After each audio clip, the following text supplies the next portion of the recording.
പാമ്പേ നിനക്കു നന്ദി. കഥ രചന ശ്രീകുമാരി ശങ്കരനല്ലൂർ. വായന ഷഫീഖ് ആദിക്കോട്. IAS സെലക്ഷൻ കിട്ടി. കൂട്ടുകാർക്ക് പാർട്ടി നൽകി ലോഡ്ജിൽ തിരിച്ചെത്തിയപ്പോൾ മണി 4:30. സായം സൂര്യൻ്റെ ഇളം ചൂടും മന്ദമായി തഴുകി തലോടിപ്പോകുന്ന കാറ്റും ഒരു നവോന്മേഷം പകർന്നു തന്നു. ഒരു മൂളിപ്പാട്ടും പാടിയാണ് കതക് തുറന്നത്. പെട്ടെന്നൊരു കത്ത് താഴെ വീണു. പോസ്റ്റ്മാൻ വെച്ചിട്ട് പോയതായിരിക്കും. കുനിഞ്ഞ് കത്തെടുത്ത് ഫ്രം അഡ്രസ്സ് നോക്കി. അമ്മയുടേതാണ്. സെലക്ഷൻ കിട്ടിയ വിവരം ആദ്യമായി വിളിച്ചറിയിച്ചത് അമ്മയെയാണ്. അപ്പോൾ വീട്ടിലേക്കും നാട്ടിലേക്കും കാര്യങ്ങൾ പറയുകയും പതിവ് പോലെ കുറേ ഉപദേശങ്ങളും തന്നാണ് ഫോൺ വെച്ചത്. ഇന്നേക്ക് 4 ദിവസം. പെട്ടെന്നൊരു കത്തെഴുതേണ്ട ആവശ്യം. ഒരു നിമിഷം ഒരു ഞെട്ടൽ. ശരീരമൊന്നുലഞ്ഞു. നെഞ്ചിൽ കൊണ്ടു നടന്ന ഭീതിയുടെ ചിറ. ഇന്നല്ലെങ്കിൽ നാളെ, അല്ലെങ്കിൽ ഏതു നിമിഷവും പൊട്ടിയേക്കാവുന്നത്. വികാരങ്ങളുടെ തള്ളലിൽ ശ്രമപ്പെട്ട് കത്ത് പൊട്ടിച്ചു. എൻ്റെ അച്ചുവിന്.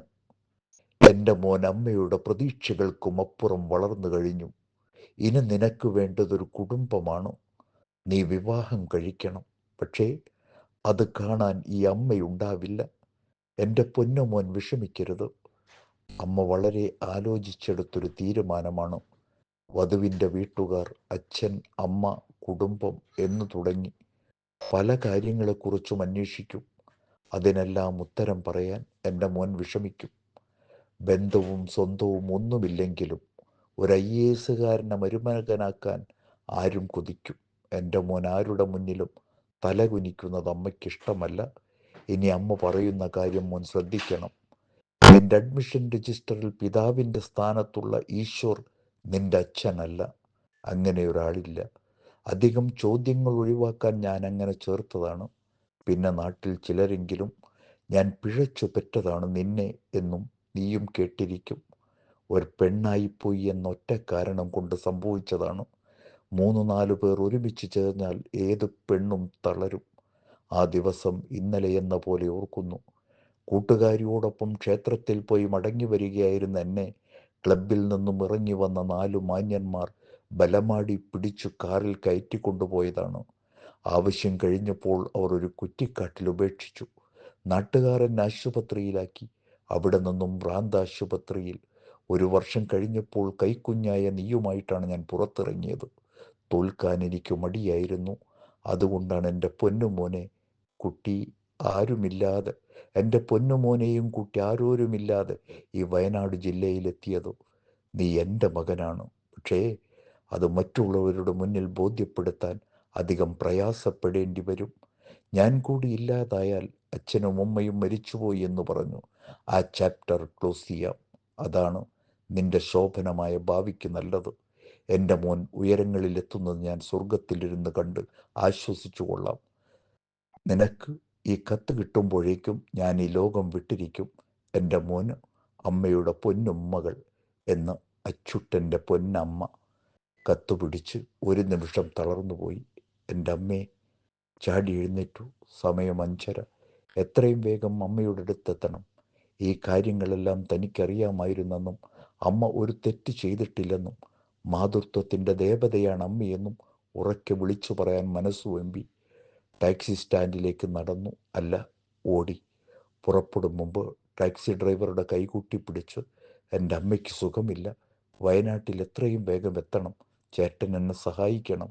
പൊട്ടിക്കരഞ്ഞുപോയി. സാറ് സമാധാനിക്ക്. നമുക്ക് എത്രയും വേഗം എത്താം. കാർ സ്റ്റാർട്ട് ചെയ്തു. മണി 6. ഇത്രയും വേഗത ഒരു കാറിനുള്ളൂ. ഈ വേഗത പോരാ പോരാ എന്ന് മനസ്സ് മന്ത്രിച്ചു. അസ്വസ്ഥത, വിമ്മിട്ടം, തൊണ്ടർ വരൾച്ച. ചാഞ്ഞും ചെരിഞ്ഞും സീറ്റിലിരുന്നു. കണ്ണുകൾ അടഞ്ഞു. അല്പം മയങ്ങിയോ, ഞെട്ടി ഉണർന്നു. കണ്ണുകൾ തിരുമ്മി നോക്കി. പുകയുന്നു. കണ്ണിൽ നിന്നാണോ ഹൃദയത്തിൽ നിന്നാണോ? ഞാൻ എന്താണ് കണ്ടത്? വെള്ള പുതപ്പിച്ച് കിടത്തിയിരിക്കുന്നൊരു സ്ത്രീ രൂപം. ഓ, അതെൻ്റെ അമ്മയല്ലേ? എനിക്ക് വേണ്ടി, എനിക്ക് വേണ്ടി മാത്രം ലോകത്തോടൊറ്റയാൾ പോരാട്ടം നടത്തിയ എൻ്റെ അമ്മ. വിഷം കഴിച്ചോ അതോ ഫാനിൽ ഒരു സാരിത്തുമ്പിൽ? ഓ എൻ്റെ ദൈവങ്ങളെ! ഉച്ചത്തിൽ വിളിച്ചു. സഡൻ ബ്രേക്ക് ഇട്ട് ഡ്രൈവർ തിരിഞ്ഞു നോക്കി. എന്താ, എന്തു പറ്റി? ഒന്നുമില്ല, ഒന്നുമില്ല, വേഗം വിട്ടോളൂ. അക്ഷമയോടെ മുഖം താഴ്ത്തിയിരുന്നു. രാത്രിയുടെ വിജനതയിൽ കാർ ചീറിപ്പാഞ്ഞു. പെട്ടെന്ന് ബോധമുണർന്നു. ഈ കത്തിട്ടിട്ട് 4 ദിവസമായി. ഇതിനിടയിൽ എന്തെങ്കിലും സംഭവിച്ചിരുന്നെങ്കിൽ തന്നെ അറിയിക്കാതിരിക്കുമോ? കൂട്ടുകാരൻ മുരളി നാട്ടിലുണ്ടല്ലോ, അവനെങ്കിലും അറിയിക്കില്ലേ? ദൈവമേ, കണ്ണുകളിൽ ജലപ്രളയം. ചെറുതും വലുതുമായ എല്ലാ കാര്യങ്ങളും അമ്മയ്ക്ക് തന്നോട് പറയണം. ഫോൺ വയ്ക്കാൻ തോന്നില്ല ആ വിവരണം കേട്ടാൽ. എൻ്റെ മകൻ കൃഷ്ണനുണ്ണി എന്ന പാട്ട് എത്ര മുതിർന്നിട്ടും പാടിയുറക്കാൻ അമ്മയ്ക്ക് മടിയില്ല. അമ്മേ, അച്ചുട്ടൻ ആരുമില്ല അമ്മേ, അവിവേകമൊന്നും കാണിക്കല്ലേ. ഞാനതാ എത്തി അമ്മേ. കൈകൊണ്ട് മുഖം പൊത്തി കുനിഞ്ഞിരുന്നു. സർ, ബത്തേരി എത്തി. ഇനി എങ്ങോട്ടാണ്? കൽപ്പറ്റ. വാച്ചിൽ നോക്കി. 3 മണി. തലസ്ഥാന നഗരത്തിൽ നിന്നും ഇത്ര വേഗം എവിടെ എത്തിച്ച ആ മനുഷ്യനോട് നന്ദി തോന്നി, ആശ്വാസവും. കൽപ്പറ്റ എത്തി സർ. പേഴ്സിൽ നിന്നും രൂപ എടുത്തു കൊടുത്ത് ആ കൈ ചേർത്ത് പിടിച്ചു. ഞാൻ കൂടി വരണോ സർ? വേണ്ട, ഈ പറമ്പിനപ്പുറത്താണ്. അമ്മയ്ക്കൊന്നും വരില്ല സാർ, ധൈര്യമായി പോകൂ. കാർ തിരിച്ചുപോയി. ഏത് പാതിരാ നേരത്തും തനിക്ക് സുപരിചിതമായ വഴിയാണ്. എന്നിട്ടും മുന്നോട്ട് നടക്കാൻ കഴിയുന്നില്ല. ഒരുവിധം വീട്ടുപടിക്കലെത്തി. ലൈറ്റുകൾ കത്തി നിൽക്കുന്നു. ഓ ദൈവമേ! ഗേറ്റിൽ അമർത്തിപ്പിടിച്ചു നിന്നു. വീടിൻ്റെ പുറകുവശത്താണ് സംസാരം. അങ്ങോട്ട് നീങ്ങി. കാൽപ്പെരുമാറ്റം കേട്ടിട്ടാവണം ഒരാൾ ടോർച്ചടിച്ചു. ആരാ ഇത്? അച്ചുവോ? നീ വിവരമെല്ലാം അറിഞ്ഞു ഇല്ലേ? എൻ്റെ അമ്മേ! ബോധം മറഞ്ഞു താഴെ വീണു. മുഖത്ത് വെള്ള വീണപ്പോൾ കണ്ണു തുറക്കാൻ ശ്രമിച്ചു. സാധിക്കുന്നില്ല. വീണ്ടും തുറക്കാൻ ശ്രമിച്ചു. ചുറ്റിനും ആളുകൾ. മോനെ, അച്ചു, അമ്മയാടാ, കണ്ണു തുറക്ക്. അച്ചുട്ടാ. അമ്മേ ചാടി എഴുന്നേറ്റു. ഞാൻ ഇത്ര നേരം അമ്മയുടെ മടിയിൽ കിടക്കുകയായിരുന്നു. അമ്മയെ കെട്ടിപ്പിടിച്ചു തേങ്ങിക്കരഞ്ഞു. അമ്മയുടെ കണ്ണുനിൽ നിന്നും കണ്ണുനീർ മൂർധാവിൽ വീണു കൊണ്ടേയിരുന്നു. രണ്ടുപേർക്കും മാത്രം അറിയാവുന്ന സത്യത്തിൻ്റെ വീർപ്പുമുട്ടലിൽ അവർ പരസ്പരം ആശ്വാസം കണ്ടു. എടാ അച്ചു, കരച്ചിൽ നിർത്തടാ. നിന്റെ കറമ്പി ചത്തിട്ടൊന്നുമില്ല. മുരളിയാണ്. വിഷം പൂർണ്ണമായും നീങ്ങിയെന്നാണ് ഡോക്ടർ പറഞ്ഞത്. അമ്മ തനിക്ക് കത്തെഴുതിയ ദിവസം ഒരു മൂർഖൻ കറമ്പി പശുവിനെ കൊത്തി. അത് അമറി വിളിച്ചു. ആളുകൾ കൂടി. ഡോക്ടറെ കൊണ്ടുവന്നു. 4 ദിവസം ഉറക്കൊഴിഞ്ഞ് ശുശ്രൂഷിച്ചു.